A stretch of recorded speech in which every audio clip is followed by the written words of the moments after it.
घटना आहे 28 वर्षीय व्यावसायिक अरुण कुमार यांची. अरुण कुमार बडिगेर, वय वर्ष अवघं 28. व्यवसायानं ते सुतार होते. आपल्या कष्टाच्या जोरावर ते पत्नी भाग्यश्री आणि 5 वर्षाच्या चिमुकल्या मुलीसह कर्नाटकातील विजयपूर जिल्ह्यातील इंडी गावात राहून संसार करत होते. लग्नाला 5 वर्ष पूर्ण झाली होती. संसारात एक गोंडस मुलगी होती, घर होतं, काम होतं आणि वरवर पाहता आयुष्य अगदी सुरळीत सुरू असल्याचं प्रत्येकालाच वाटत होतं. पण या संसारामागे एक असं गुपित दडलं होतं जे बराच काळ कुणाच्याही लक्षात आलं नाही. जेव्हा अरुण कुमार यांनी 5 वर्षापूर्वी अफजलपूर तालुक्यातील मणूर गावातील रहिवासी भाग्यश्री हिच्याशी विवाह केला होता, तेव्हा सुरुवातीला लग्नानंतर दोघंही संसारात रमले. कालांतराने त्यांना एक मुलगी झाली. दिवस पुढे जात होते, संसारही सुरू होता. बाहेरून पाहणाऱ्या प्रत्येकाला हे एक आनंदी कुटुंब वाटत होतं. कोणालाही या घरात काही गंभीर सुरू आहे असा संशयही येत नव्हता. मात्र तक्रारीनुसार याच काळात भाग्यश्रीचे मणूर गावातील रहिवासी दीपक नवदी याच्यासोबत कथित अनैतिक संबंध निर्माण झाले होते. ही गोष्ट बराच काळ घराबाहेर आली नव्हती. तक्रारीनुसार अरुण कुमार यांना पत्नीच्या या कथित संबंधाची माहिती मिळाली होती. या संबंधामुळे पुढे अडथळा निर्माण होईल अशी भीती निर्माण झाल्याचा आरोप आहे. पण यावेळी याबाबत कुठंही तक्रार नव्हती, गावात चर्चा नव्हती आणि कुटुंबालाही कोणतीही ठोस माहिती नव्हती. त्यामुळे आयुष्य जसं सुरू होतं तसंच पुढे चालू राहिलं. दरम्यान मुलीचाही 5वा वाढदिवस साजरा झाला. घरात आनंदाचं वातावरण होतं. पण या आनंदानंतर काही दिवसातच अशी घटना घडली की त्या वाढदिवसाच्या आठवणीवर कायमचं दुःखाचं सावट पसरलं. तक्रारीनुसार 5 मेच्या रात्री सर्व काही नेहमीप्रमाणे सुरू होतं. घरात कोणताही गोंधळ नव्हता, कोणालाही काही संशय येण्यासारखं घडलं नव्हतं. पण याच रात्री भाग्यश्रीनं आपल्या पतीला जेवणातून झोपेच्या गोळ्या दिल्याचा आरोप कुटुंबियांनी केलाय. या आरोपानुसार त्यानंतर दुसऱ्या दिवशी सकाळी अरुण कुमार यांचा गळा दाबून त्यांचा जीव घेण्यात आला. मात्र हे सर्व त्याचवेळी कोणाच्याही लक्षात आलं नाही. 6 मेच्या सकाळी अचानक अरुण कुमार यांचा मृत्यू झाल्याचं सांगण्यात आलं. त्यावेळी भाग्यश्रीनं कुटुंबियांना आणि गावातील लोकांना सांगितले की त्यांच्या पतीचा मृत्यू हृदयविकाराच्या झटक्यानं झाला आहे. अचानक आलेल्या या बातमीनं सर्वांनाच धक्का बसला. अवघ्या 28 वर्षाच्या तरुणाचा मृत्यू झाल्यामुळं हळहळ व्यक्त होत होती. मात्र त्यावेळी कुणाच्याही मनात हा मृत्यू नैसर्गिक नसावा असा संशय आला नाही.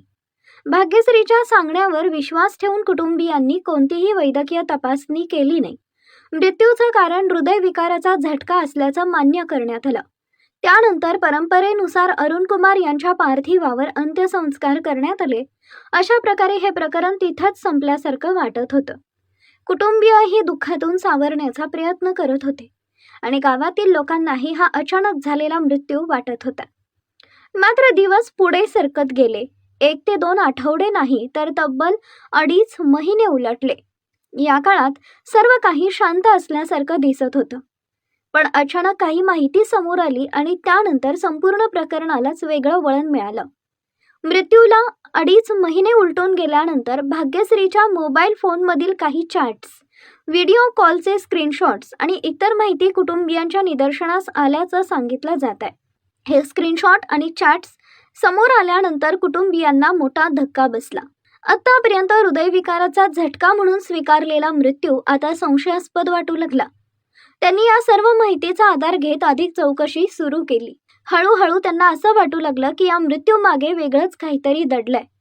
यानंतर त्यांनी थेट पोलिसांकडे धाव घेतली. 19 जुलै रोजी इंडी पोलीस ठाण्यात भाग्यश्री आणि दीपक नवदी यांच्या विरोधात तक्रार दाखल करण्यात आली. या तक्रारीत भाग्यश्रीनं तिच्या प्रियकराच्या सांगण्यावरून पतीचा खून केल्याचा गंभीर आरोप करण्यात आला. तक्रार दाखल झाल्यानंतर पोलिसांनी या प्रकरणाची नोंद घेतली आणि तपास सुरू केला. मृत्यूला 2.5 महिने उलटून गेल्यानंतर हे प्रकरण पुन्हा एकदा चर्चेत आले. कुटुंबियांच्या तक्रारीनुसार भाग्यश्री आणि दीपक यांनी एकमेकांच्या सहकार्यानं अरुण कुमार यांना संपवण्याचा कट रचला होता. त्यांच्या कथित अनैतिक संबंधांमध्ये अरुण कुमार अडथळा ठरत असल्यामुळं हा निर्णय घेतल्याचा आरोप करण्यात आलाय. मात्र या सर्व बाबी तक्रारीतील आरोप असून त्याचा तपास पोलिसांकडून सुरू आहे. या प्रकरणात आणखी एक महत्त्वाची बाब म्हणजे सुरुवातीला कोणालाही संशय आला नव्हता, कारण मृत्यूचं कारण हृदयविकाराचा झटका असल्याचं सांगण्यात आलं होतं. त्यामुळे शवविच्छेदन किंवा वैद्यकीय तपासणी करण्यात आली नाही. याच कारणामुळे प्रकरण तात्काळ उघडकीस आलं नाही, पण 2.5 महिन्यांनी समोर आलेल्या मोबाईलमधील माहितीमुळे संपूर्ण प्रकरण पुन्हा उघडलं गेलं. तक्रारीनुसार मोबाईलमधील चॅट्स, व्हिडिओ कॉलचे स्क्रीनशॉट आणि रोजच्या संभाषणाशी संबंधित माहितीच्या आधारे कुटुंबियांनी पोलिसांकडे धाव घेतली. त्यानंतर पोलिसांनी भाग्यश्रीला ताब्यात घेऊन चौकशी सुरू केली.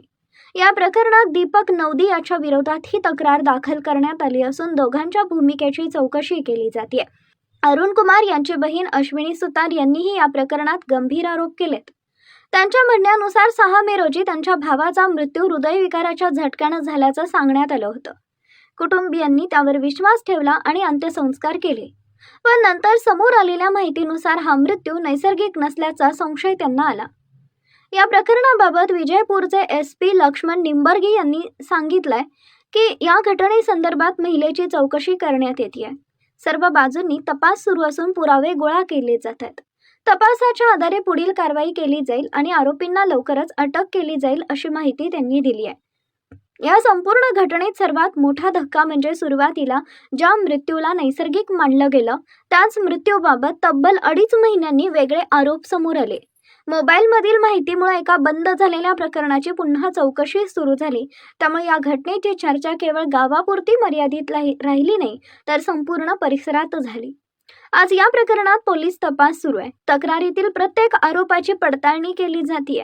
मोबाईलमधील माहिती, संबंधित व्यक्तींची चौकशी आणि इतर उपलब्ध पुरावे यांच्या आधारे तपास पुढे नेला जातोय. त्यामुळे अंतिम निष्कर्ष पोलीस तपास आणि न्यायालयीन प्रक्रियेनंतरच स्पष्ट होणार आहे. एका बाजूला 5 वर्षाचा संसार, दुसऱ्या बाजूला एक चिमुकली मुलगी आणि त्यानंतर अचानक झालेला मृत्यू. सुरुवातीला हृदयविकाराचा झटका म्हणून समोर आलेली घटना पुढे जाऊन कथित हत्येच्या आरोपांपर्यंत पोहोचली. 2.5 महिने सर्व काही शांत होतं, पण मोबाईलमधील माहितीमुळे संपूर्ण प्रकरण पुन्हा चर्चेत आलं. सध्या या प्रकरणात पोलीस तपास सुरू असून सत्य नेमकं काय आहे हे तपास पूर्ण झाल्यानंतरच स्पष्ट होणार आहे. आणि माहितीचा विश्वासार्ह आवाज. आत्ताच सबस्क्राईब करा व्ह्यूअर मराठी.